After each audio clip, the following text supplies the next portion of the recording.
and would like to say thank you for all you do for us. And we'd like to give a special welcome to all of our past award winners. It's good to see so many here. We wish more of our award winners could have come, but it's a busy time this time of year. So we're just glad that those of you who could come are here with us today.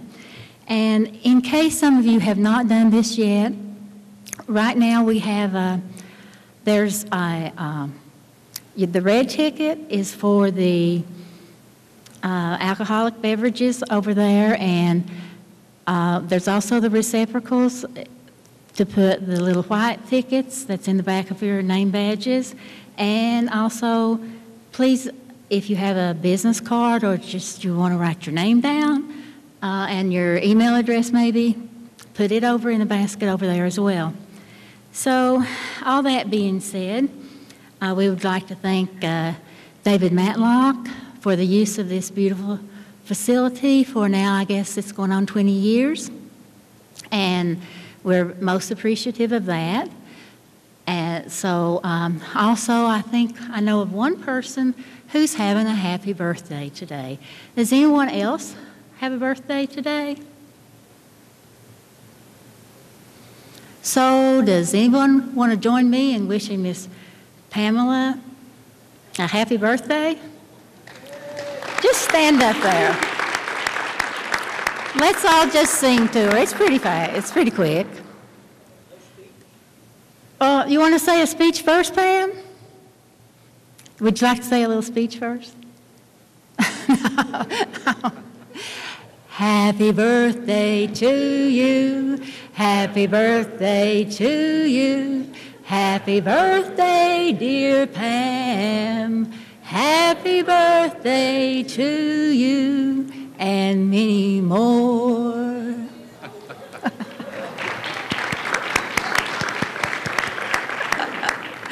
All righty then. Let's move right along and we'll get serious now. Okay, so last year we talked a little bit about our HubLink project.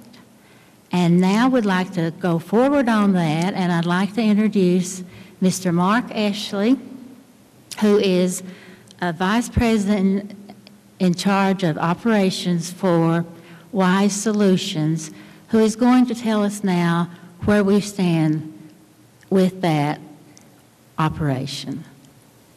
Mark.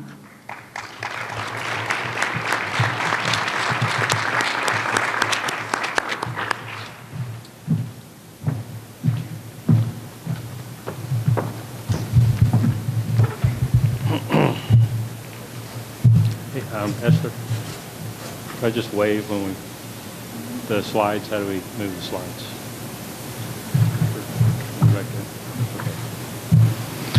Okay. Well, good evening. Thanks Esther, and thanks for everybody for being here tonight. My name is Mark Ashley, and as Esther said, I'm a Vice President of Operations for a company called Wise Solutions. And before I go any further, and we're sponsoring this event too, we're very proud and honored to be able to do that. But I also want to recognize some of our team members who are over here. If you guys could all just stand up and wave. This is our, about half of our company right here, right now. So I'm also on the Tech Council, and so as a result, I was kind of volunteered to provide an update on HubLink, and that'll probably become a little more evident. Why that is as I go through the presentation here. If we could flip to the next slide, please. So for those of you who might not have been at the last gala, where I think HubLink was sort of introduced, just want to provide a little bit of background about HubLink. I guess first of all, you know, what is HubLink? I guess back in 1998, the Small Business Administration created something called a HubZone program, which many of you, I'm sure, are familiar with. And the idea was to encourage business development in economically developed, economically challenged areas. And the goal was for the federal government to award at least 3% of all federal contracting dollars to companies that are in HubZone certified areas, and HUBZone being historically underutilized businesses. That 3% amounts to about $15 billion a year. And basically, it's only actually been, the government has only been paying out roughly half of that. So there's a lot of money basically being left on the table there. So back in the spring of 2018, a gentleman named Doug Parsons, who was with VEDP, Northern Virginia, now Executive Director of Warren County EDA, came up with an idea to basically connect companies that were doing government contracting in Northern Virginia with potential HUBZone companies or potential HUBZone employees in Southwest Virginia and some of the more rural parts. So this, a working group was sort of formed around this idea. It was headed up by Randy Rose with VEDP, and there were some conference calls, and there was an involvement by the CETA and some of the other economic development organizations. And as a result of these, it was determined that we needed a sponsor to lead this initiative for HUBZone. And so Southwest Virginia Tech Council stepped up and agreed to be that sponsor. Subsequently, there was an application made through Go Virginia for some grant funding to kick the initiative off, do the planning phase, and that funding was awarded back in the fall of 2018. So the first thing that the Tech Council did was they looked, of course, for someone to sort of head up the planning phase. And about that time, our company was just getting started. And the goals of our company aligned pretty well with the goals of HubLink. Basically, our goals were to foster economic development by creating good-paying IT jobs in rural Virginia, serving larger companies in Northern Virginia and other metro areas. So we, so for that reason, and for the fact that nobody else volunteered, I guess, we were sort of selected to head up the planning phase, and we decided to take that project on. So if we could switch to the next slide, please.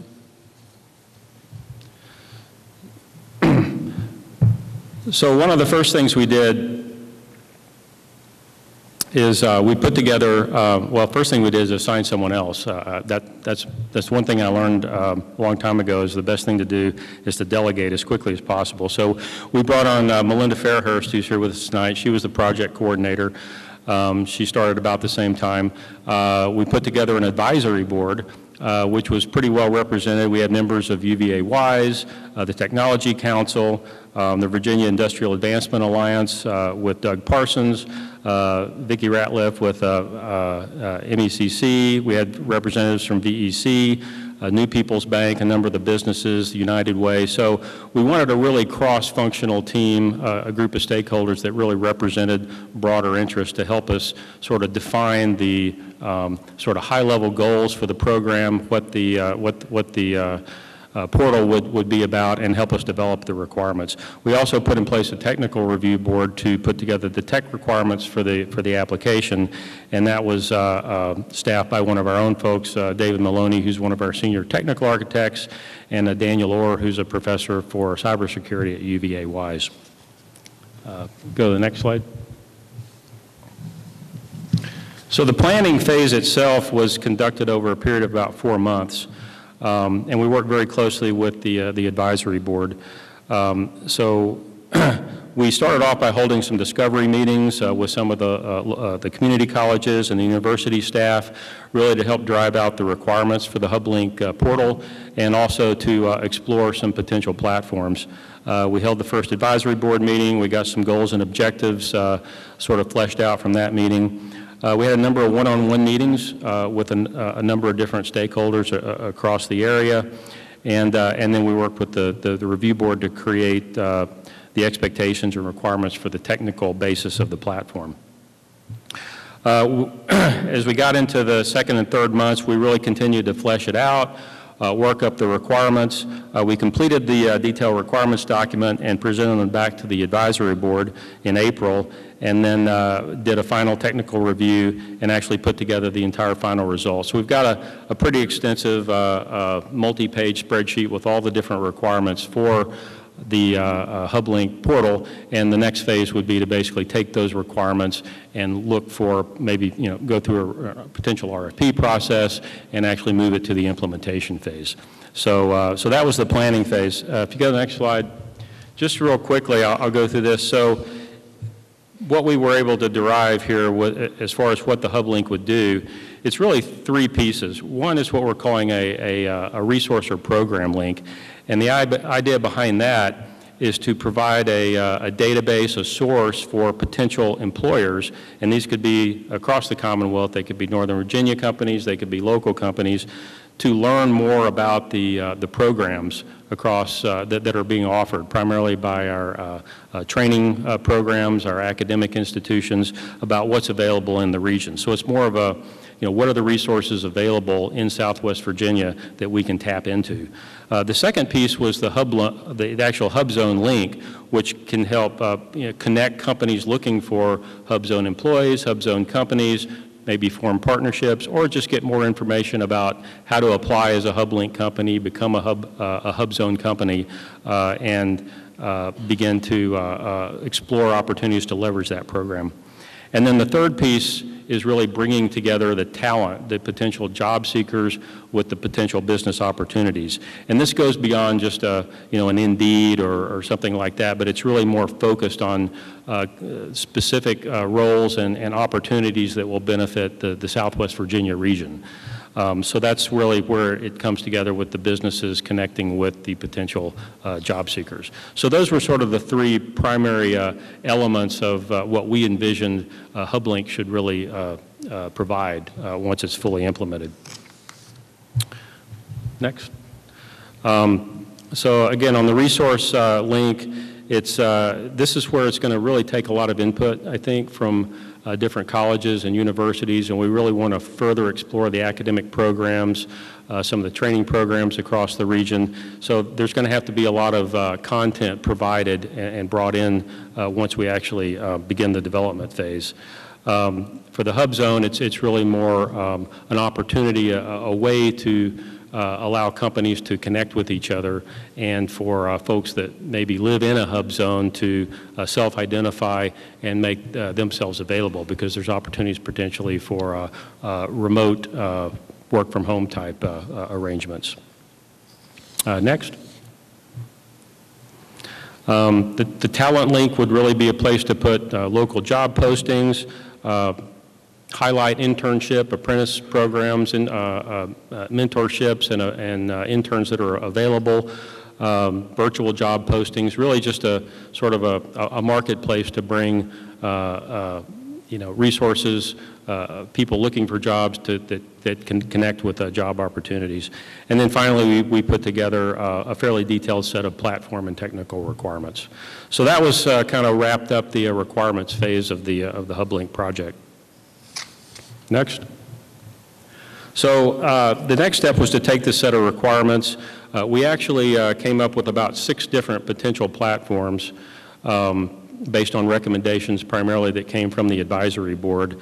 We met with a number of, we met with all of these potential providers, these platform owners, and we evaluated it based on the requirements we had put together, and you can see we sort of came up with a scoring approach for how we would do that based on the different pieces of functionality that we thought were the most important. Next. Just real quickly, sort of the results of that, we were able to pare it down to really 3 that bubbled to the top that we thought were the best suited and had the most functionality and we thought could be most easily worked with. So we picked the Major Clarity platform, the UVA Embark system, and MEX system. And so these were kind of the top 3. We didn't go so far as to actually issue an RFP or take it beyond that, because really that's kind of the purview of the next phase. But we were able to do some pretty, I guess, empirical scoring for these 3 platforms. And the others just kind of didn't really come in close enough to be included in the final list. Next. So as I said, so at this point, that's about as far as we took it in the 4 months that we had and with the budget that we had. But I think it laid a really good groundwork for the next phase. So the challenges going forward, first of all, we need to find a sponsor for the next phase. The Tech Council took on the planning phase.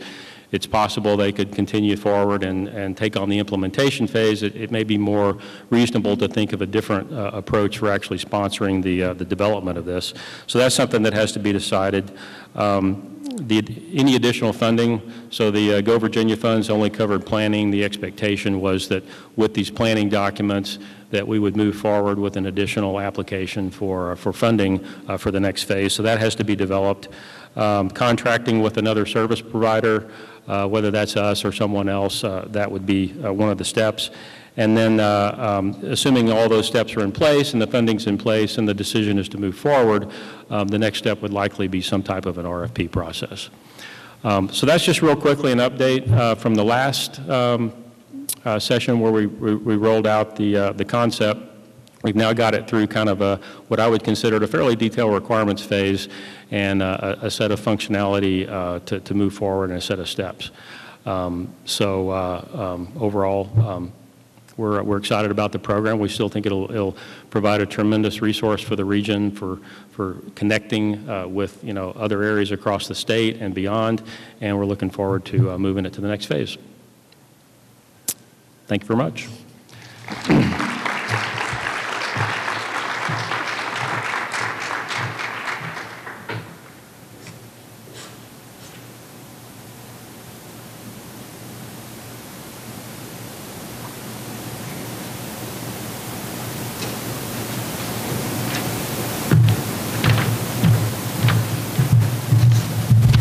Good evening. I'm Donald Purdy. I'm with Commonwealth Systems, and I am the guy that's standing between you and me. I am the guy that's standing between you and food, not a safe place. So if you will join me in prayer, we will proceed on here. Most glorious Lord God, the great architect of the universe, the giver of all good gifts and graces, you have promised when two or more are to be in the midst of them and bless them. We ask that you be with and bless us tonight, guide and direct us. Lord, we ask that you bless this food. May it give us the nourishment needed to go out and do those things that are most pleasing in your eyes. Be with the leaders of our great nation. Give them guidance and wisdom. Lord, we ask that you will be with those who are serving in uniform, defending us, and be with their families. We ask this in the name of Jesus Christ, our Lord and Savior. Amen. So food is set up on each side of the room, and I don't know if there's any particular order to get up, so proceed. Thank you very much. Where's Don Purdy? Where is he? Now Don was taking bets on how soon I would plug my company, so check the time, Don, but I'm Dan Minahan with the Crutchfield Corporation, and I'm the Secretary of the Technology Council. And I got an honor to want to do just a couple things to get our keynote speakers started. Of course, you've already heard some very cool things that are happening with the Tech Council and the HubLink project. And but at this time, I did want to just recognize a couple of folks that are in the audience. We do have the Chancellor of University of Virginia's College at Wise, Donna Henry, and the President of Mountain Empire Community College, Chris Westover. We'd like to recognize you guys. Thank you for everything you do. Please continue eating. I'm not that great of a speaker. The food's better. But there's coffee in the back and tea, and help yourself to that. I do want to take a minute to introduce have all the board members of the Southwest Virginia Technology Council and advisors. If you're a board member and an advisor, please stand up. And we want to recognize all the board members and the advisors. Please stand up and give these folks a round of applause. They do a lot of good work. Next thing I wanted to mention is I'm not sure how many, but I know we have a couple of founding board members, at least one I know of. If you're a founding board member of this organization that started out in '99, stand up. I know of at least of one right here. Do we have any others? There's Esther. Shannon Blevins, and Jack Kennedy. That's awesome. Not only do they work this council and get all this stuff done, but they helped start the whole thing in 1999. Thanks, Jack. Thanks, Shannon. Now it's my pleasure to get some of our speakers started. And also, you know, the program does have all the board members and bios of the speakers in here. One of the great things about being involved with the Tech Council, too, is the relationship that we have with Virginia's Center for Innovative Technology.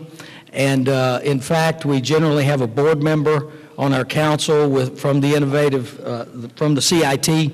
And I'd like to introduce to you at this time the Senior VP of Policy and Regional Initiatives, who is going to introduce our first speaker, and that would be Bob Stolley. Come on up here, Bob.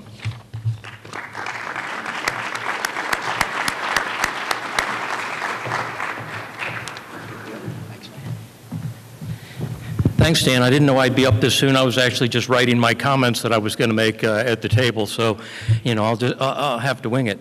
I'm delighted to be here tonight and delighted to be part of the Southwest Virginia Technology Council and on the board. It's a privilege for CIT to participate, and we love every time we come down here. We look forward to creating additional innovation and technology opportunities in Southwest Virginia. As far as introducing our speaker, as Dan pointed out, the bios are in your handouts there, so I'm not going to repeat the information that's there. But for those that don't know, with the income of the Northam administration, Governor Northam recognized that technology is no longer this separate industry out there, that all companies are technology companies, and that if we're going to grow technology in Virginia, we need to treat it as a part of our overall economic development strategies.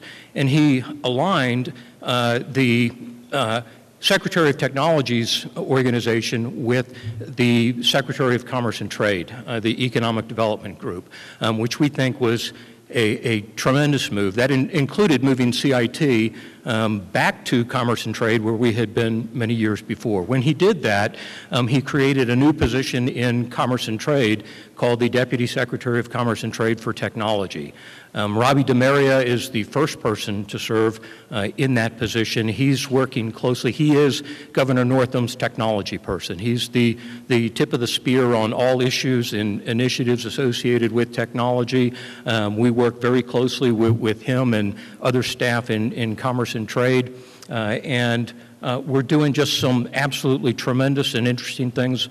Robbie is leading a group. Come on up, Robbie. Robbie is leading a group of 11 meetings all across the Commonwealth to identify what the issues are and how state government can best improve economic development through the use of technology and innovation. So Robbie's got a tremendous background. He ran the Richmond Technology Council for 8 years.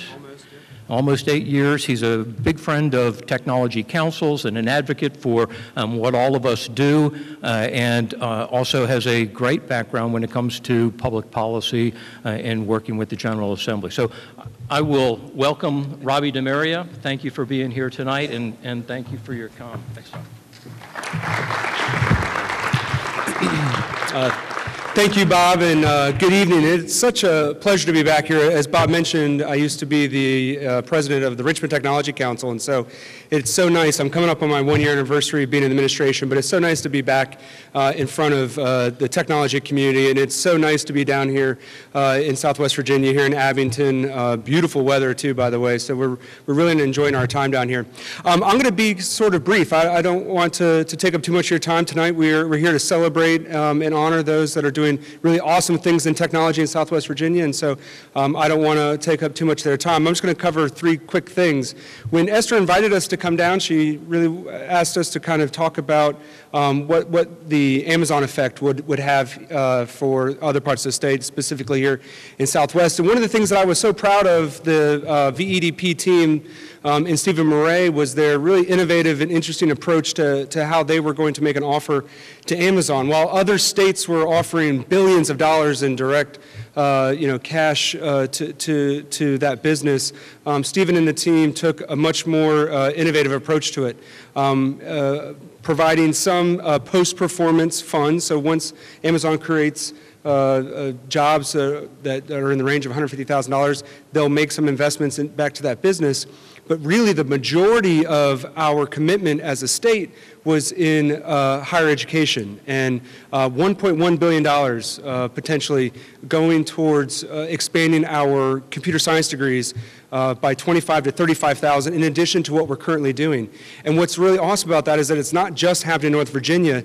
Universities all across Virginia will be able to compete for those dollars, and those students that come out of those institutions are not required to go work for Amazon, but they are going to be working in this industry, and it's important to note that computer science is not necessarily about computer engineering or sort of the high-tech conversations. Middle-skilled positions, we're in a situation right now where digital literacy is so important across all industries. And technology is so ubiquitous in everything that we do that having a technical workforce or a workforce that has a digital literacy will be so very important. So the Amazon effect, if you will, for the entire of the Commonwealth, beyond the general fund dollars that will be going into Richmond thanks to Amazon's investments, it's also the higher education. So I strongly encourage this region as we think about the hub link and things that we're doing, how we might be able to tap into those dollars.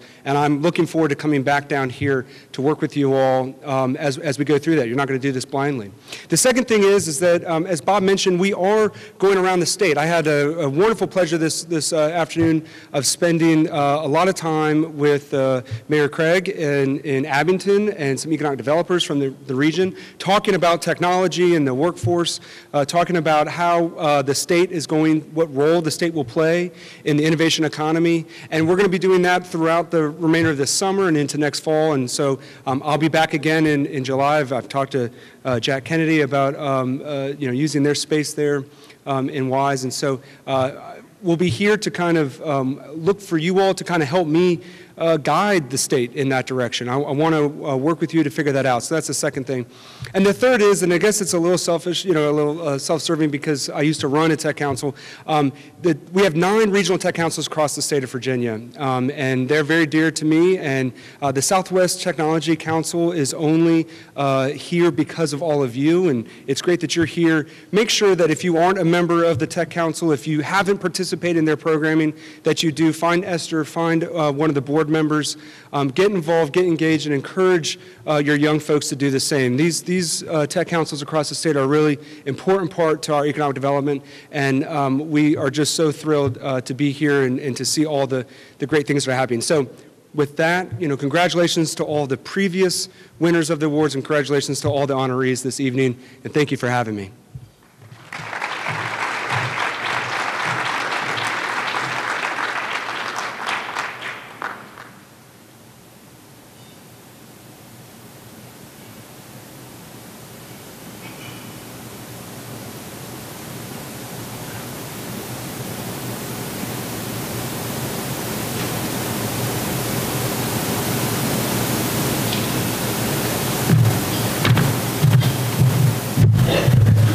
Good evening again. So tonight I have the honor of introducing our keynote speaker, Dr. Steve Hooper. And I asked Dr. Hooper for some information so I could make sure I didn't leave anything out. He said, just keep it short. I said, I can do that. We'll be okay.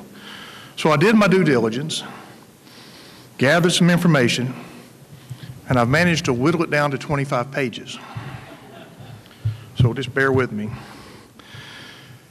So in preparing for this, I learned that Dr. Hooper started out his career as a portrait painter in the U.S. Army.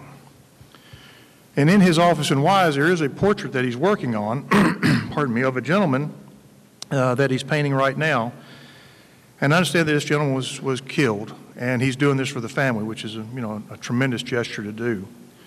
And the portrait is just absolutely amazing.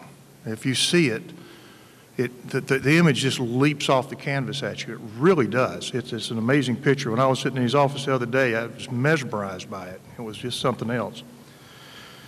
So after the Army, Dr. Hooper went on to become a successful businessman, entrepreneur, innovator, and visionary. And I couldn't help but wonder, how does a person who begins his career as a great portrait painter achieve great success in business? Then I thought back to that portrait in his office. His God-given talent to paint with such detail carried over to the business side, and by listening to the man upstairs and paying attention to those details, well, the results speak for themselves. So, ladies and gentlemen, I introduce to you Dr. Steve Hooper.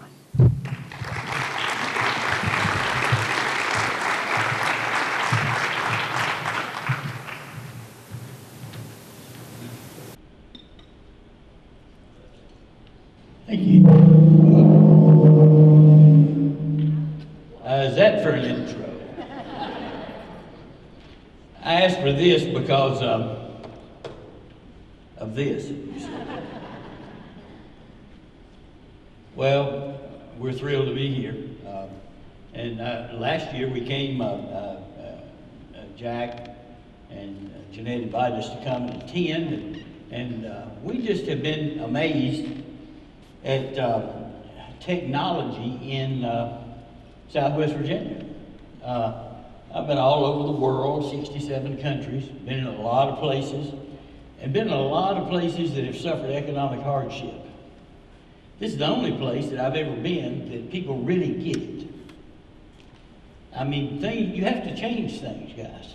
If you're gonna make a difference, you got to change things, and you got to be different. So, if you're gonna make a difference, be different. So, we developed a process about 10 years ago where we take woody biomass and convert it to carbon. It's a real rapid carbonization process, patented process, and it's what's called autothermic, which means that it once we get the wood up to temperature in the vessel, the gases from the wood actually feed the reaction, so there's no external heat. It's self-sufficient in its heat. And so we have a number of patents around that, and we were written up in the Wall Street Journal about 6 or 7 years ago. And Jack saw an article about us in the Wall Street Journal. And so he subsequently called and came down, and we met together, and I was amazed at this forward-thinking rocket man guy. I was just amazed at Jack being in Southwest Virginia and being so forward-thinking about where Southwest Virginia was going. And so he began to work on us, and boy, I mean work on us.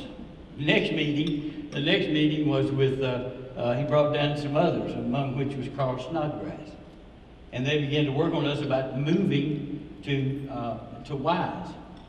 I thought, moving to Wise? I mean, why would we move to Wise? We had an office in Daytona Beach, Florida, and one in Charleston, South Carolina, and one in an operation over in Arkansas, and we were just scattered around various places. And so I thought, what in the world would we want to come to Wise for? So I made a cursory visit, I guess it was, up here, and saw this new building that was being built and wasn't quite finished out on Windswept Boulevard. I encourage you to come visit us. I was amazed, but still yet, it just wasn't time for us. But do you think they let up on us? Jack Kennedy stayed on us every minute of the day, it seemed like almost, at least very frequently, and kept hammering me about coming to Wise, coming to Wise, coming to Wise. And so finally he won. Finally one day I said, okay, that's it, we're moving to Wise. And so we did. Now 37 tractor trailer loads later and 18 van trucks, and a lot of time, a lot of effort, a lot of money. We moved everything, closed every office, including my home office in in Kingsport. I've had a home office in Kingsport since the 70s. And so we closed all of that and moved to Wise, Virginia. Why? Well, technology, yeah. But you know, technology really is a kind of a word that scares people to death that don't know anything about things. When I say technology, the first thing most people think about is computers. Well, I don't even know how to work a computer, you know.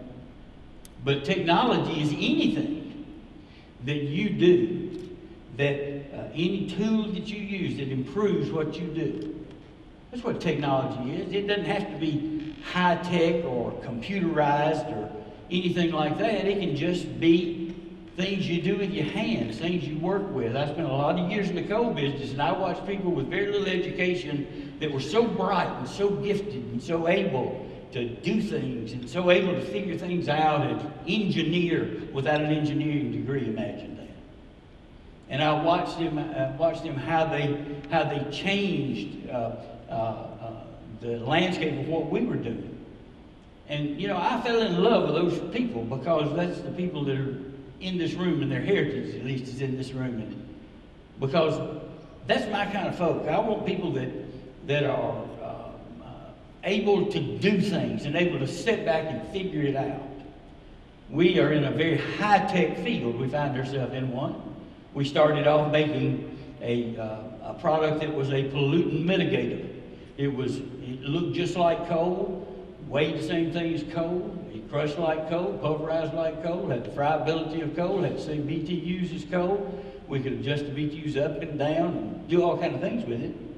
And that product that we had was such an amazing, innovative product, but the world wasn't quite ready for it at that time.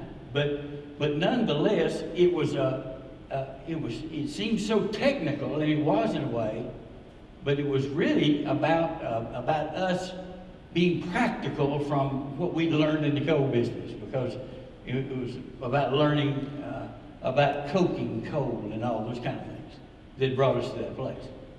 And so, in the process of doing that, we found that we could do other things. We could make all kinds of highly sophisticated carbons, or what's called high-end carbons, from wood.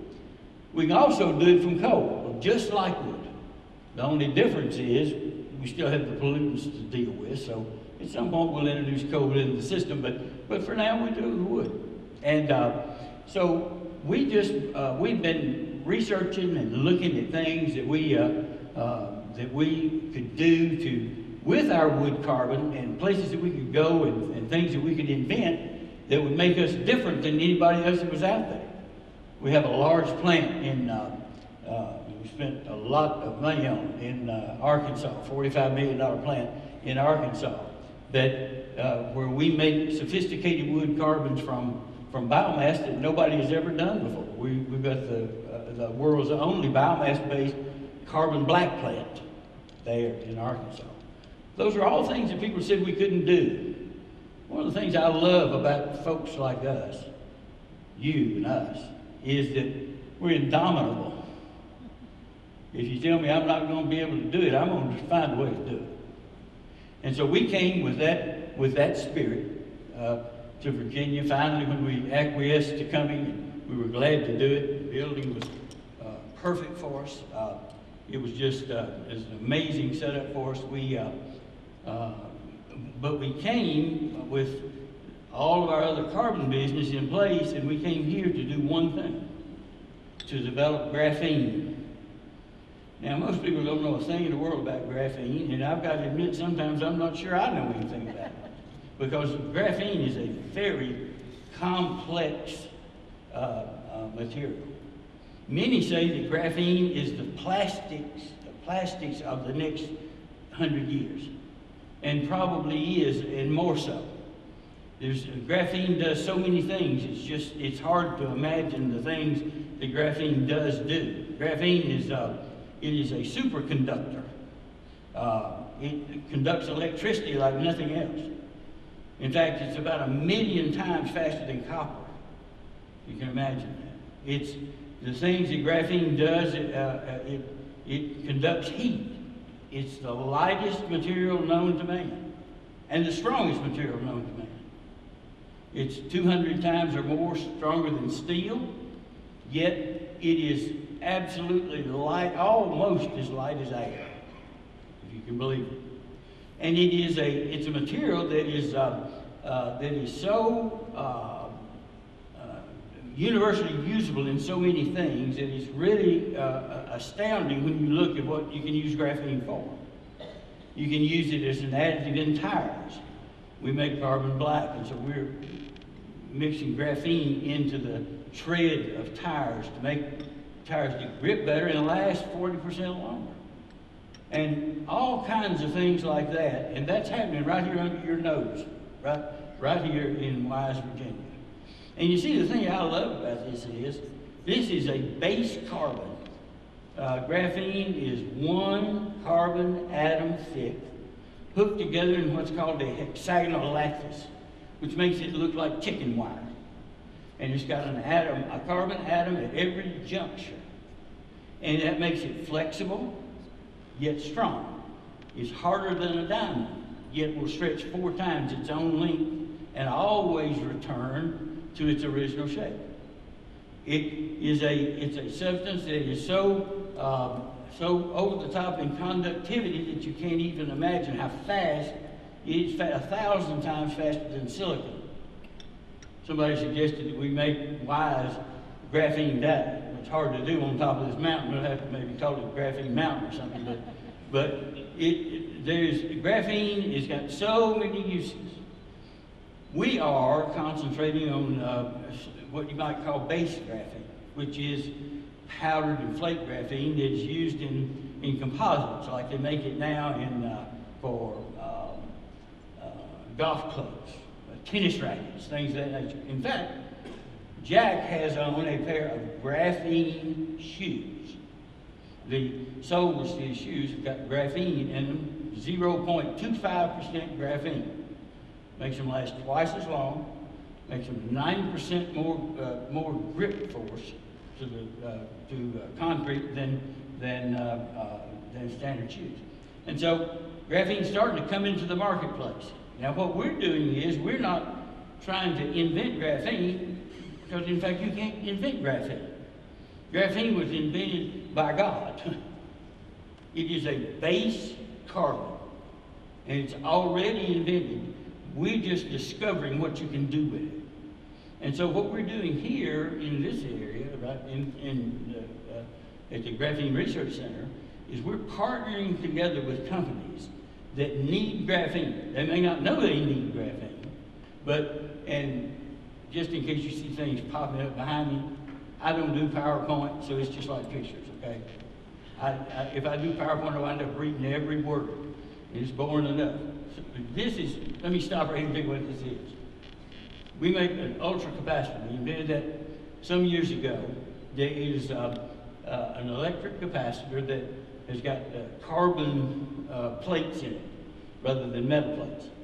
And so our carbon plates in an electrolytic solution in a capacitor store about 1,000,000 times, 1,022,000 to be exact, as much electricity as a standard capacitor. But when you add graphene to it, coat those plates with graphene, you get this, which is 168 55-gallon drums it takes of standard capacitors to make one that's 1 inch wide, and 3 inches tall. There's as much electricity in that little capacitor as is in all of those.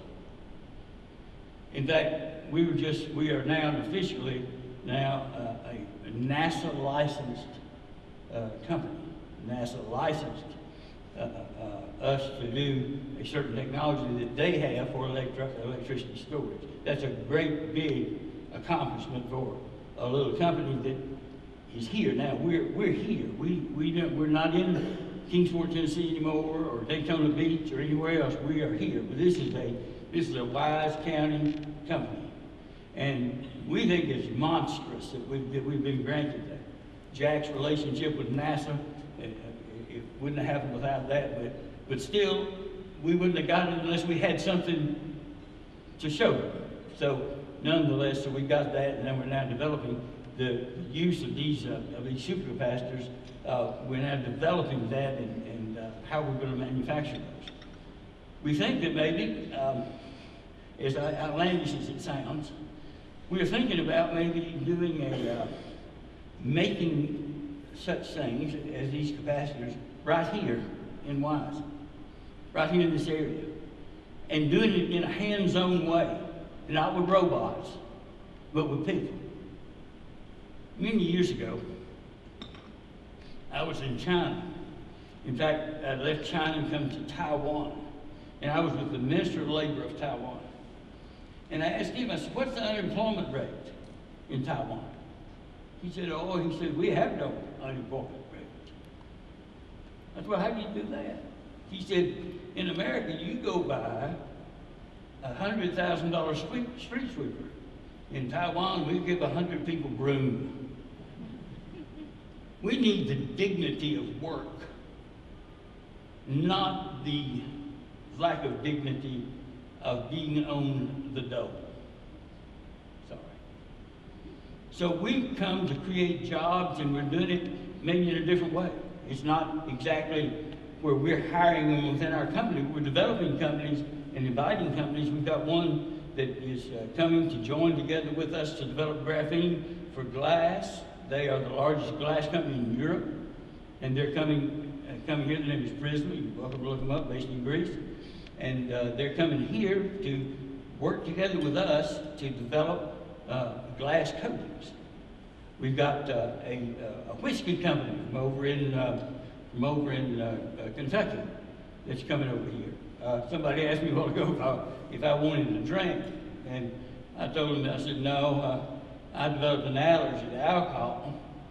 And they said, what do you mean? I said, well, every time I drink alcohol, I break out in handcuffs. So I quit about 40 years ago. I've been drinking 40 years. So, but I can tell you that we've got this company that is interested in the filtration aspects of what we do. And we've got other companies that are looking at us about coming and forming what we're calling a graphene hub. Now, that's not talking about our business, although we would be the epicenter of it in a way. One for compounding and one for graphene. And so that makes us very unique. It's the only place that we know of in the world where you've got a compounding lab for plastics and rubber with one wall between it and a graphene-based lab. And so we plan on attracting companies, and they're having some good reaction to that, attracting companies that will help us to help them, so we can develop graphene uses for their particular companies. And so that's what we're calling the graphene hub. Now, it's not really around Windswept Boulevard, although, as I say, it's the epicenter for it. It really is here, this place, you guys. You know, I've been around a long time. 71 years is a long time. A long time. And I can tell you that I have watched the coal business, the up and downs and the crazy ride of the coal business, and watched it crash and burn, or not burn, maybe. And I know that the thing that is really durable here is not the coal business. I miss the coal business. I do. But I'll tell you one thing. The people here are able to overcome anything. You can do it. There's nothing. But put together technology like this, in this area, come on. You go up, take a ride. Go 2 or 3 hours over into Kentucky, and one of the former governors of Kentucky and 3-time U.S. Congressman was on my board. You just ride over there and see what that place is like in places. I'm telling you, guys, you're different, and there's so much that we've got the ability to do here because of you all. And so we're here to help, yeah, but we're here to be helped too. I mean, Vecita has been a great blessing to us and really helped us, Jonathan and the whole crew, Gene, all of them, and Vecita, IDA, and Carl Snodgrass. Carl stayed on us with Jack to make sure we came. and they won, so we're here. And somebody said the other day that Mississippi's trying to get us to come, and they are. Mississippi's trying to get us to go to Mississippi now and do the same sort of thing. I wouldn't move again if you gave me Mississippi. We're not moving again. So anyway, we're here to stay, and we know that that we work together, and we're here to do that. We really are. We're relationship people. I've got 2 tables of people here. And if you add them all up, there's probably 300 years of relationship. I think you can measure a company not only by their financial abilities, and certainly there's that, but I think you can measure a company by its people and how long they stay. Do they come in and out the door like a revolving door? Are they with you for the duration? Ours have been with us for the duration. And so we're just happy to be here. I could go on and on and on about graphene. It's too complicated for me to explain it to you. I probably don't know enough about it to do it, but I can tell you this for sure. If you want to know more about graphene, you just call out the Graphene Research Center and make an appointment. We'll tell you everything we can tell you about it without giving away trade secrets or patents. And you can come and walk the place and see what it looks like. Sometime toward the end of the summer, first part of maybe September, we'll be actually producing graphene there. The laboratories will be up and operative. They're so sophisticated, so really, this is a nano material. Graphene is a material that is so infinitesimal.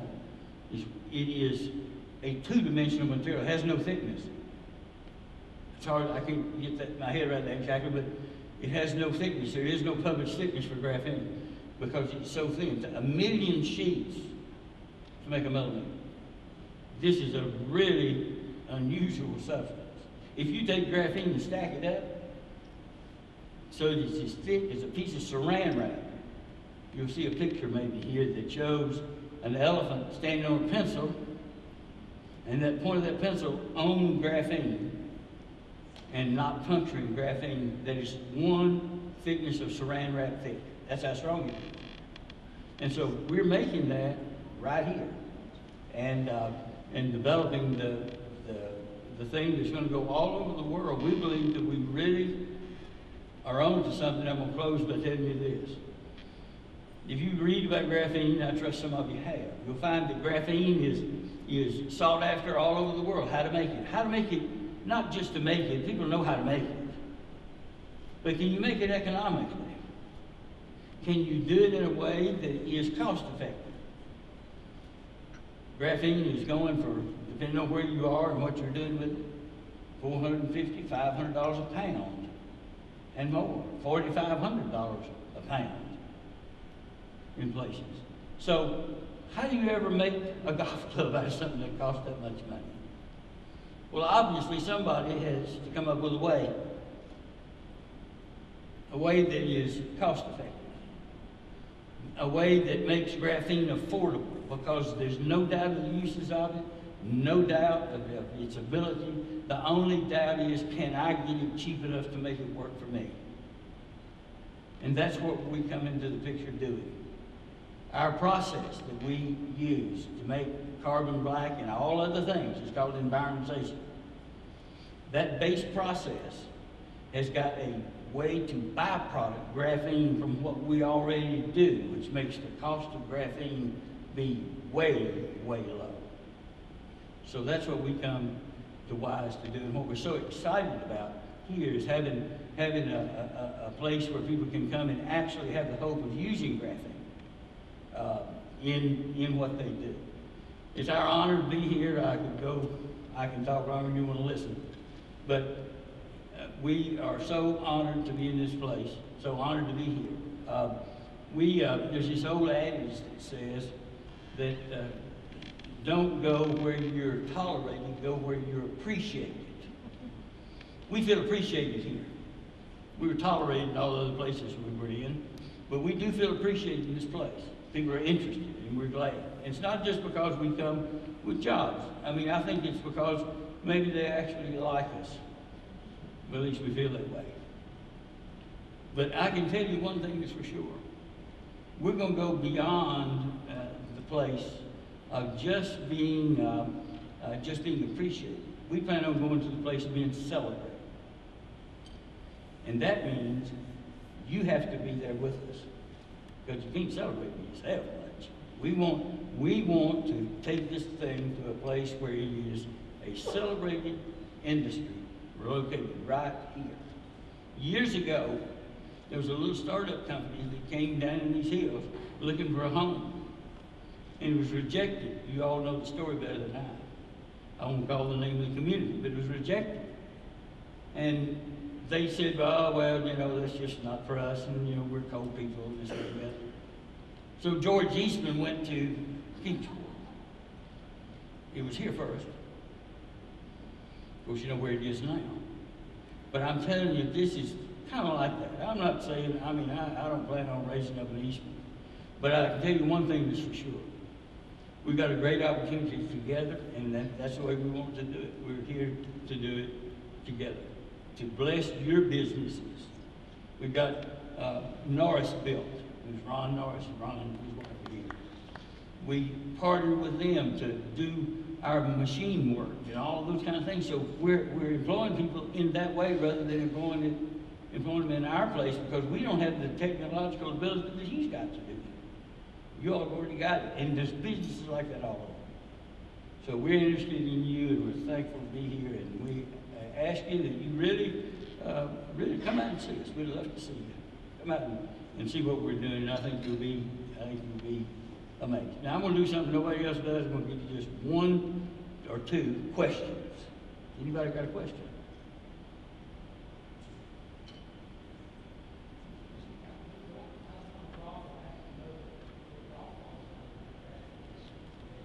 Yes?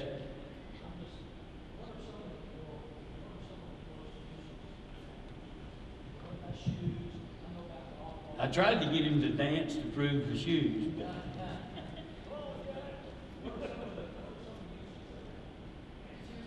well, as you say, golf ball. We were just at the.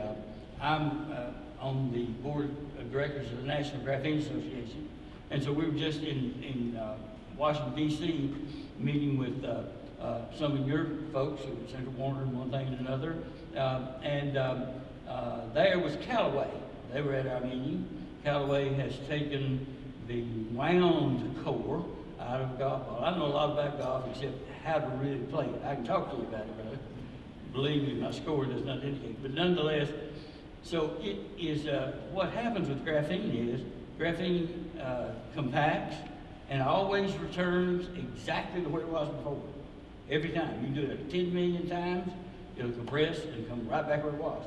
So when you hit a golf ball, when it compresses, it comes back every time, same place, same thing, every time, no matter how old the golf ball is.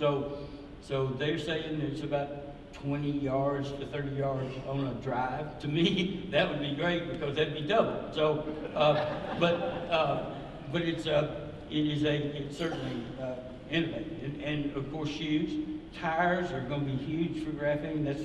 We're already doing carbon black supply for tire manufacturers. So, in fact, we are shipping out to Hankook tire right now. And so what happens with that is you put graphene in the rubber compound on tread, and it takes 0.25%. Graphene is all 0.025, percent of graphene in there, and it will increase tread life by 40%. And it also increases the gripping ability on a wet road by 90%. It's some of the most outlandish things you've ever heard. That's what we're doing with our rubber lab and compounding here in Wise are those things. But if you can imagine it, it can be useful. Everything you see around you, just basically graphene can be used. It's totally clear. It's clearer than glass. So you can mix it in with glass. You can compound it in with glass, and you can even make glass that is electronically conductive. You can make glass that is coated so that you can use it as a solar cell. Now that's not entirely perfected yet, but it will be. One of our partners is the granddaddy of solar.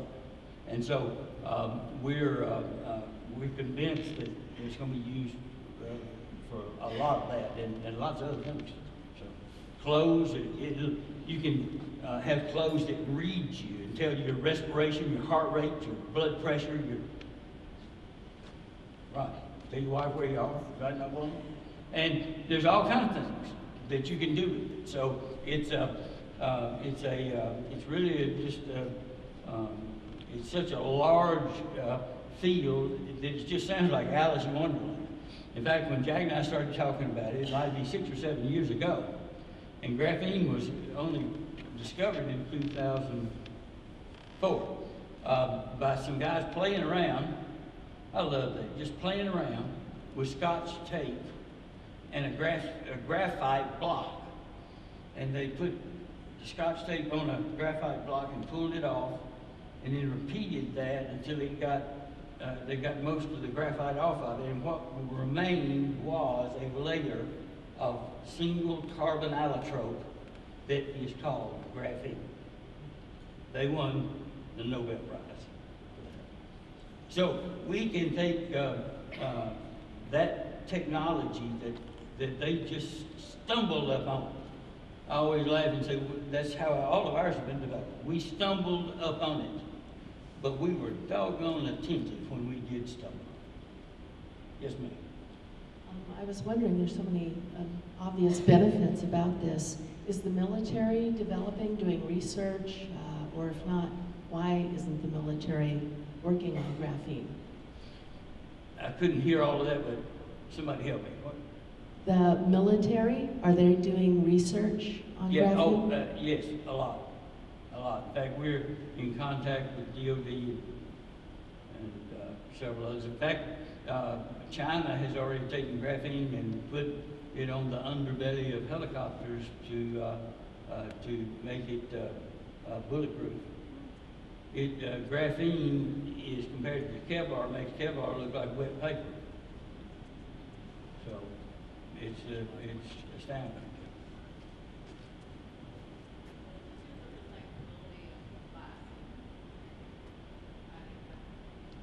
Well, with tires, I can tell you it wouldn't make any difference about that. So, because you can just keep it in there, it's become part of the compound.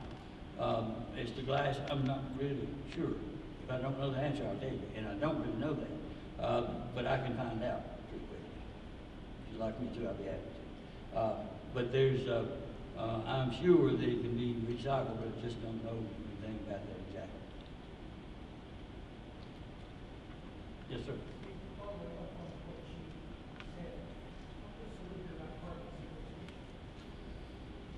Every time we make our carbon products, which is where graphene comes from, we actually are sequestering carbon dioxide. You know, you've read about all the sequestering of carbon dioxide. And we sequester carbon dioxide every time we make carbon. We do it every day. We sequester carbon dioxide at the rate of 3.2 tons for every ton of carbon that we produce. We produce 3.2 tons, or we sequester 3.2 tons of carbon dioxide. And so, and that is permanently trapped, or at least 500 years to 1,000 years in half-life, permanently trapped within our carbon, and also within the graphene that is the byproduct of that as well. So there's just a lot of side benefits like that. And I could go on and on about that one, but that's one of the things that dear to my heart is getting that work. Oh yeah? Yes, sir. One more. No, we hadn't really risen to that height of being a nonprofit. We're private. We're privately owned. In fact, we are kind of unusual in today's market. We're except but for the transaction we just did with Bethesda and IDA, we're a debt-free company. We don't own anything, and we've got lots and lots of assets and lots of things companies going on. And it's owned in its virtual entirety by my brother and I. So we've got some outside stockholders, but not many, and not in every company either. So. But we may go public. So we don't know. It takes a lot of capital to do this. So, you know, I mean, so that's always a fight, trying to get enough money under it to make it work. You know? Good question. Anybody else? Thanks for having me. I look forward to meeting all of you.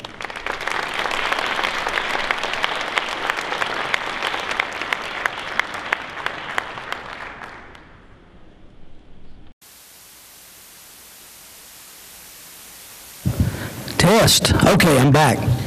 Very interesting, Dr. Hooper. Thank you so much. And everyone, welcome to the Graphene Mountains. I mean, come on. This can be the Graphene Mountain region. Unbelievable. You know, the Tech Council, I'm Dan Menahan, by the way, past president, and I'm secretary now of the Tech Council. I'm here to wind up a few things and to recognize some folks. But our Tech Council, you know, we put this event together every year, and what we're trying to do really is to satisfy some of the geeks in the room like myself, to really get us fired up on some of the new technologies that are happening in our region, and I think tonight was a great example of that. And we also want to recognize the companies that are using technology all over Southwest Virginia. What I'm going to do is talk a little bit about some of the things the Tech Council have done in the last 20 years, because this is our 20-year anniversary. And I'm not going to take forever, but I think it's important to kind of understand the organization and where we came from and some of the things that we've helped to move along in our region. And then we're going to recognize after that, hopefully all of you, all of the people in the room that have won these very prestigious technology awards over the years.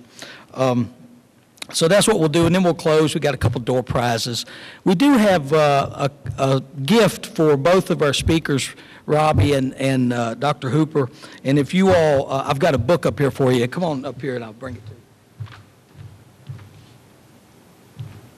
This is the response to Thank you.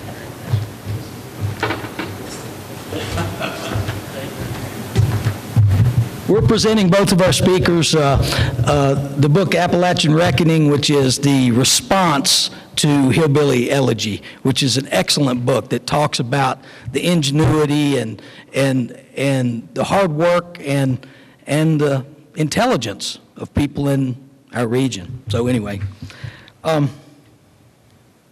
so the Tech Council has started, and of course Jack and Shannon and a whole bunch of other folks. I think I got involved about 2001 in the Technology Council, and a lot of the board members got involved about that time.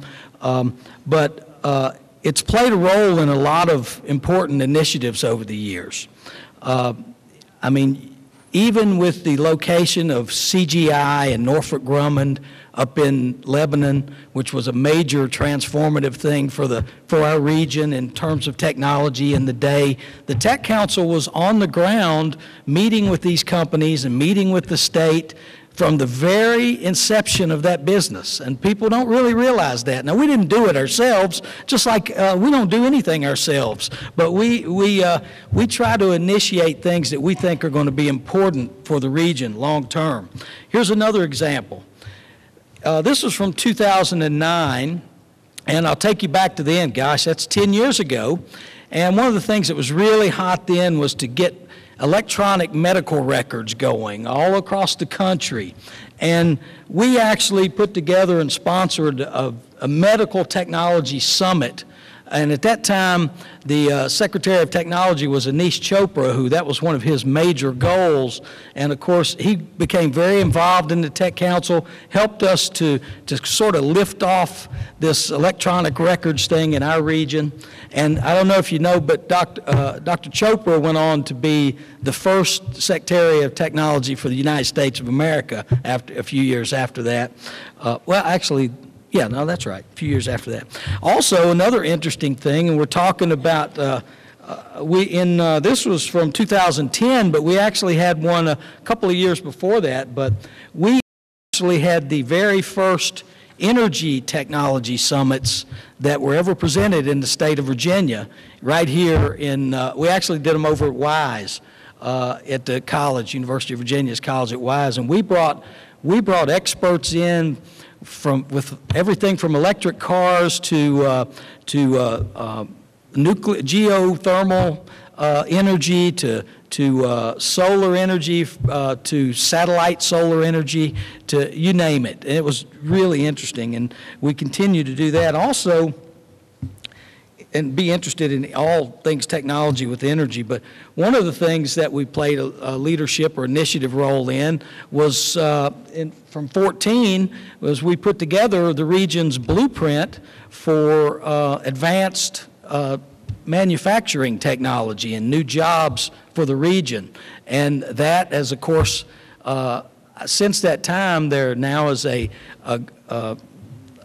group that operates out of Abingdon for advanced technology directly, and they do an excellent job with all that. But we kind of started out trying to push advanced manufacturing jobs here as well. And now, of course, there's some things I'll forget, of course, but you heard from Mark Eshley, the Hub Zone, and we think that has very great potential, and we think it's very important, and that's why we were on the ground trying to sponsor that initiative for our region. And I'll tell you why. There's not a week that doesn't go by that I don't hear a story about a young, talented Southwest Virginian who has relocated to our region and is working now at the same company. A young lady I heard from just a couple of weeks ago had a IT position, software position, development position with Wells Fargo, and has just recently moved back into Wise and does all of her work from Wise. And she moved back here because she wanted to live in our area. And we think there's a lot of potential for that and for Hub Zone work to be done here in Southwest Virginia. Met a young man who's been working for Microsoft. I forget his title, but he's been working for Microsoft for 8 years, and he lives in Southwest Virginia. There are people like that all over the region. So we think that's an important thing, and we also thought it was really important to talk about what Amazon and what our region can do for Amazon going forward, because we think we have a lot to offer that company. And also, Dr. Hooper's graphene is just will blow your mind. The sky's the limit with that. And so just wanted to let you know some of the things that Tech Council's done over the years. And we decided, or the awards committee decided, that this year, instead of doing particular awards, which we'll more than likely get back to that next year, but since this was our 20th anniversary, we decided to just sort of recognize all of the folks that have won high-tech awards in the last several years that are here tonight. And you know, the Technology Council has given awards for education, government, true innovation things that really don't even have to do much with technology, but of course, as everybody's recognized, technology is involved in all of it. We have a President's Award that we give each year, and then we also have other awards for just things that come up that people are doing great work with. So we decided we would just do it this way this year. So what I'm going to do right now, Sam's running the booth back there, but we're just going to announce our winners that are here from past years. And I would imagine by the time I go through these, there's a little PowerPoint that comes up. There's the first one. But I would imagine that by the time I go through this, everybody's going to be standing. So it's going to be like musical chairs. So if you're with the organization that won this high-tech award, go ahead and stand up and we'll applaud, and then we'll just keep applauding through the whole thing. Yeah, exactly.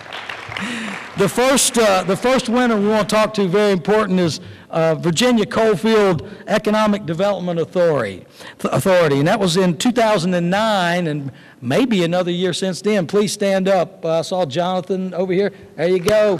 You can stay standing if you want. We'll all stand out. ARC TV, where's Arnie? There you go. Thanks, Arnie. Now, I really don't have enough time to go through every single thing that all of these winners have done to win these awards, but just know that they are all stalwart technology advancement companies, no doubt, and they mean a lot to our area. Next on my list is, let's see, yes, Fenner Dunlop, the Center for Applied Research and Technology. Are you here? Yep, all right.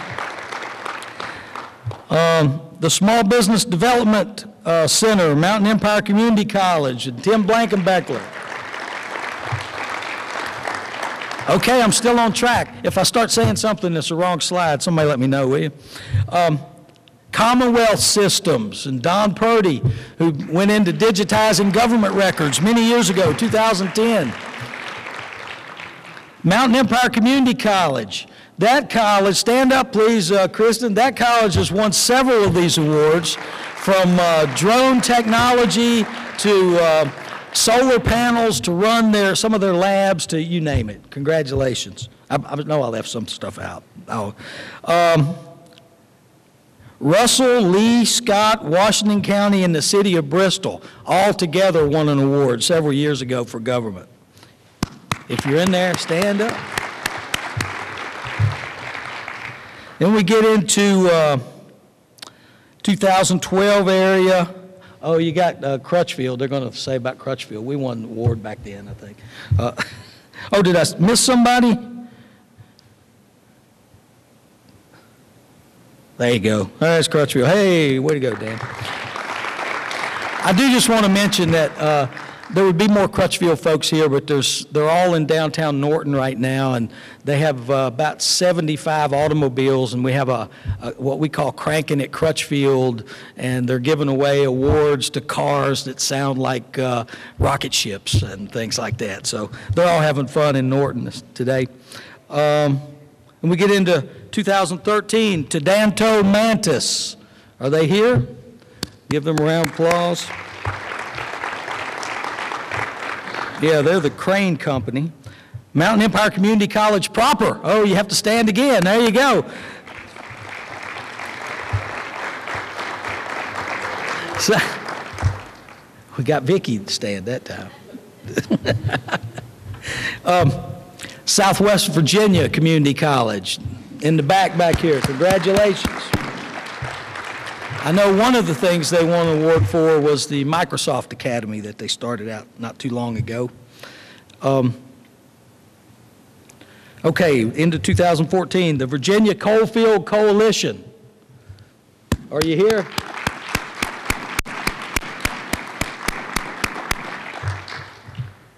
There you go. Partnership with the Virginia Tobacco Commission. Scully, I believe, is the next company. Oh, look at that. That's cool. Boom! Packaging. I neglected to mention we do also have a high-tech award in the green area, and that's where they won their award that year. And then in 2014, also up the road, a very advanced manufacturer, General Dynamics, won for some of their work that they put into airplanes. Great job there.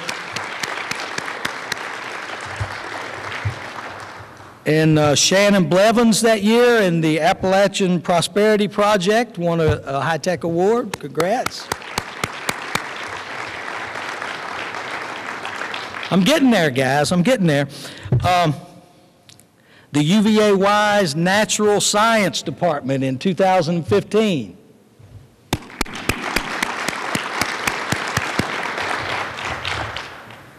Southwest Virginia Community College Administration of Justice Department. Again, yes.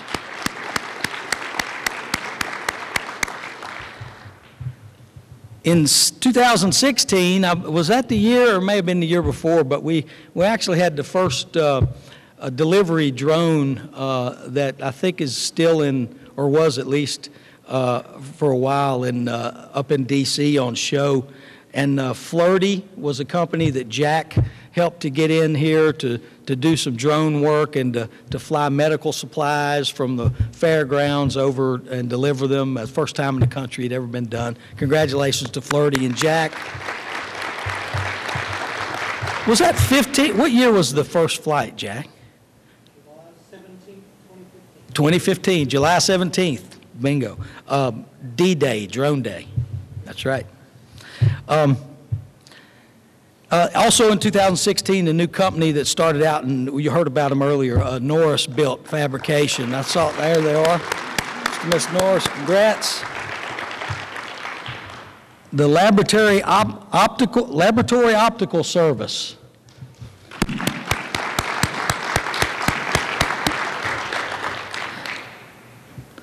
Then also the Manufacturing Technology Center from Wytheville won that year.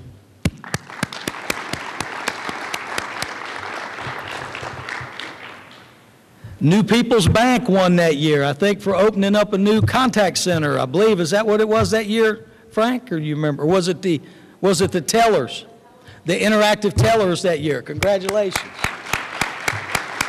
Hey, Dan, you missed somebody. What? I missed Sandy Ratliff. She's here with the Department of Small Business and Supplier Diversity work she did. Where's Sandy? Oh, sorry, Sandy. Way to go. Let's see, now I gotta let, there you go. Now you caught it. Sorry, Sam.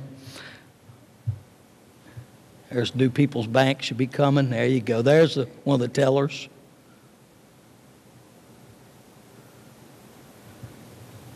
Mountain Empire Community College won again in 2016. You guys' knees holding out okay? I mean, yeah, hey. Also in 2017, we had a major brand new data center open up over in Wise, and that was the Mineral Gap Data Center. Still going strong over on the mountain there.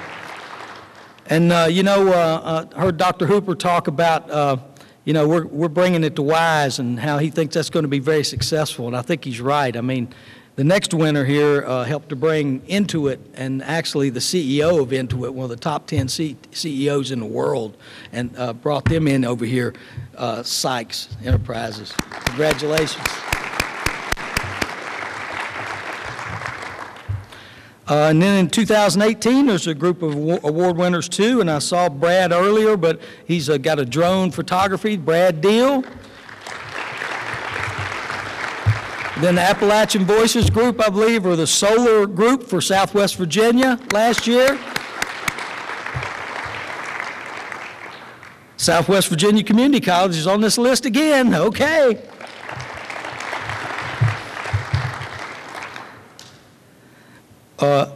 Wolf Hill Fabricators won the Advanced Manufacturing Award.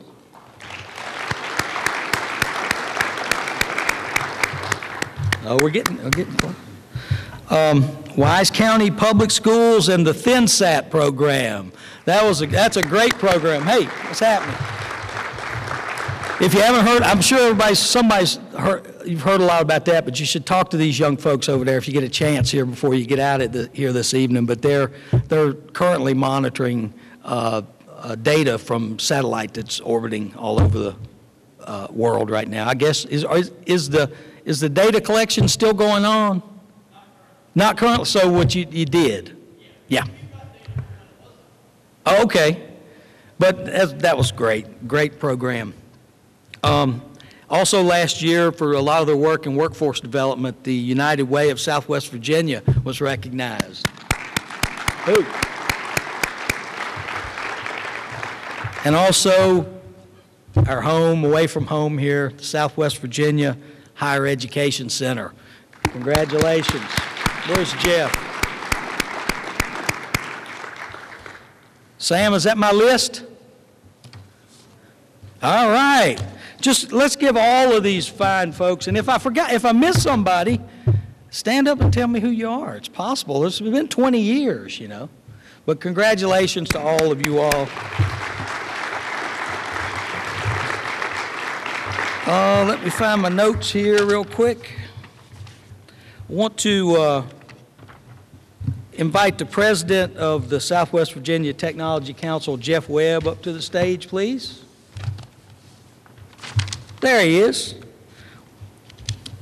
I want to tell you a little bit about Jeff. Jeff's been the president this year, and he's just done a superb job. He's accomplished so many things, but I can't go through all the things that he's accomplished in his presidency, but I do want to point out two that were very key. One of them is he oversaw the development of this HubLink development that you've all seen this morning. That's going to be very important for our future. And the other thing that he helped us do is he's helped us figure out a way to effortlessly do teleconferencing with all of our board members because we have board members from Wytheville to Lee County and everywhere in between. And now we have a very seamless way so that we can meet if we can't always drive over and meet. So just want to thank Jeff for what he's done for the council. And I have something for him somewhere. Hang on just a second. Well, you see it?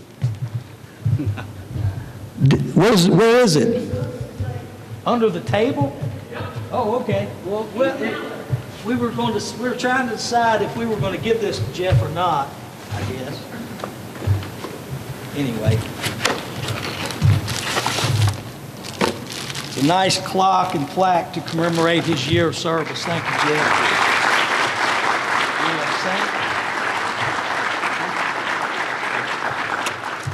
Well, I'm going to keep Jeff up here because we're almost done. We have some door prizes to give away, and then we're going to do that right now, and then we're going to draw. So you want to get your white tickets out.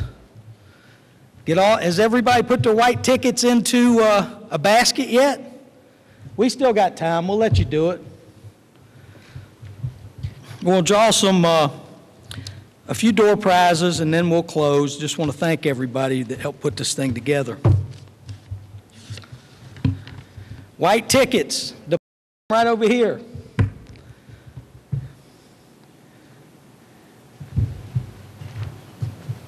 right, we got those, these two. That's two. Four. Okay. And this. This is the cash. We're giving these away too. How about those?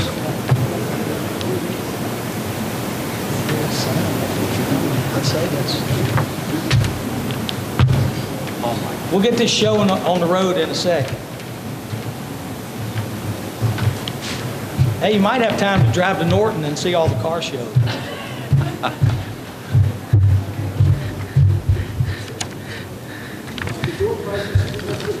What? Some of them. They're from lots of different folks. So,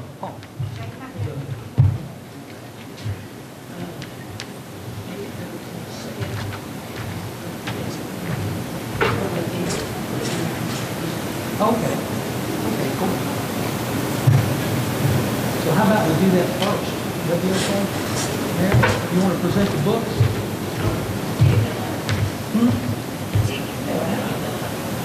Oh, yeah. Okay. So what is the difference in the two? This is for the cash. That's for the cash. Two cash prizes. Two right? cash prizes. Right. Okay. Door prizes. Since we have Mary Trigiani here, and she's gotten her sister to sign 2 books. Well, as door one of prizes. them's the one I wrote with her. So Oh, is that right? right now. Okay. B, 278436. Yeah, that's a good point. Excellent point. That's an 8. 8278436. Yeah, we have a winner.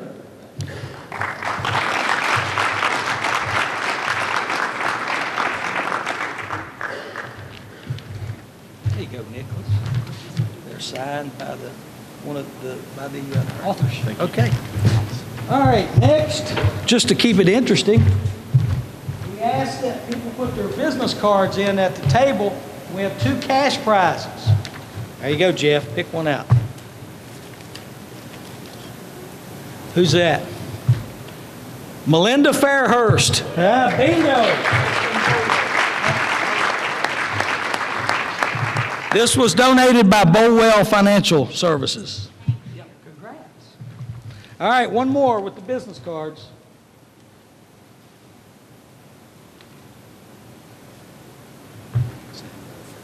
Sam Wolford.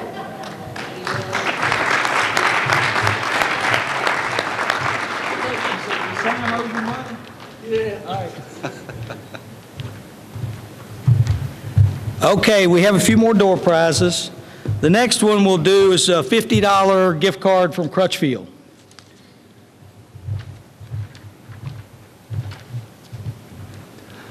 (827-8312).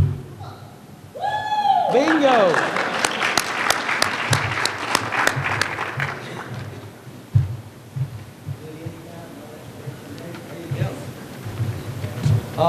Now let's do, we have 4 backpacks that were donated by the Higher Ed Center, right? Two? And 2 from Gen Edge. And 2 from Gen Edge. I'm sorry, I didn't get all that in writing. Here, let's do the first 2 from the Higher Ed Center. I'll read them. You can grab them. 2. Oh, somebody wrote their name on the back of one of them. 827-8364. Okay, Robert, here you go. Give Robert one of yours there.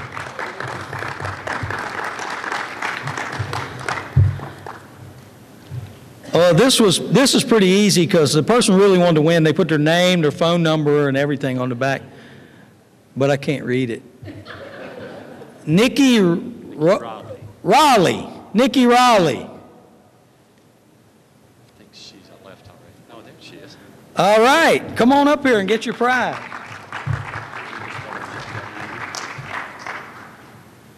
Yeah, okay, cool. Now we have 2 backpacks from Gen Edge. I don't know what numbers you have, so I can't cheat, you know. Okay, this number is 827-8400, 8400. Looks like Mark is a winner. Winner, winner.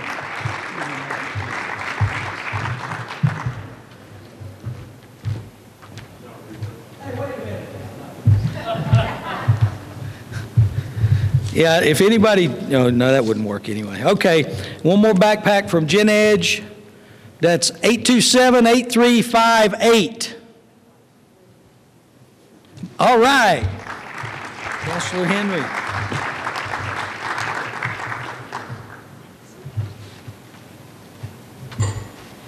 New People's Bank donated a nice lounger chair for outside. Here we go.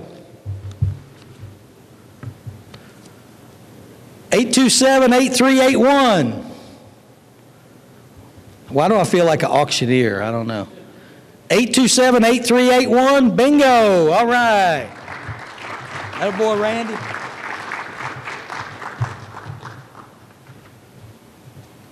I think there's one more prize. Does that sound right? Got the one more prize? Is that right, Paul? Okay. These are pretty snazzy. They're Bose sunglasses that have speakers in them so you can listen to tunes while you're chilling out at the beach this summer. And the winner is, oh, you draw. Yeah, there you go. All these prizes are snazzy, by the way. 827-7719. All right.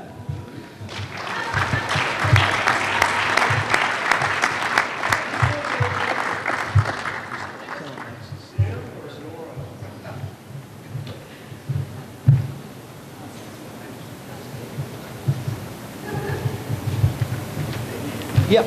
Yes. Sure. Well, this is awesome. The group from ThinSat would like to come up and make a quick presentation. You all come on up here. Let's give them a hand.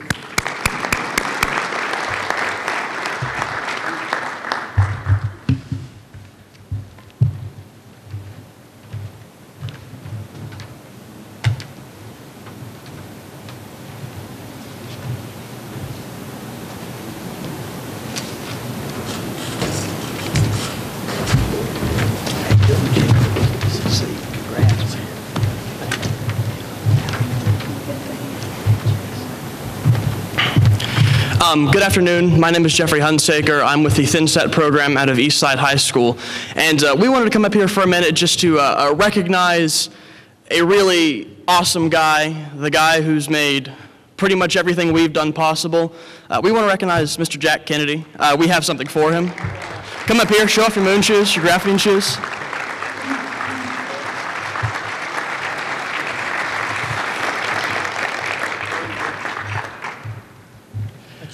We have a photograph and frame, a picture of the entire ThinSat group, the entourage who went with us, our teachers, our sponsors, everybody who went there with ThinSat, and all of us who were able to sign it for him. And we wanted to present this to him as a gesture of thanks for everything he's done, everything he's given us, all the opportunities he's presented to us, and truly everything amazing that he's given us. And we want to thank you, Jack. You're an amazing guy. I said that already, but it bears repeating. Thank you so much for everything. Thank you.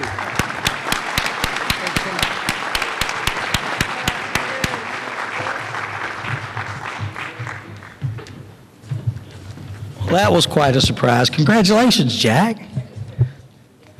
I know you'd rather get something from your young folks than anybody else, because anyway, we're pretty much done. I do just want to thank everybody that came tonight, and because, and I think it was an interesting night. Learned a lot about graphene, and I even learned some more about the HubLink and about Amazon and how that's going to help our higher ed. I want to call attention to the back of your program, and these are all the event sponsors that helped to make this happen tonight. And I also want to thank all the table sponsors that came, all the presenters that were here tonight. And with that, we have a great future here in Southwest Virginia. We really have a future that is unlike anybody else's in Virginia or in the country or in the world. We can make our own. Thanks, everybody. Good night.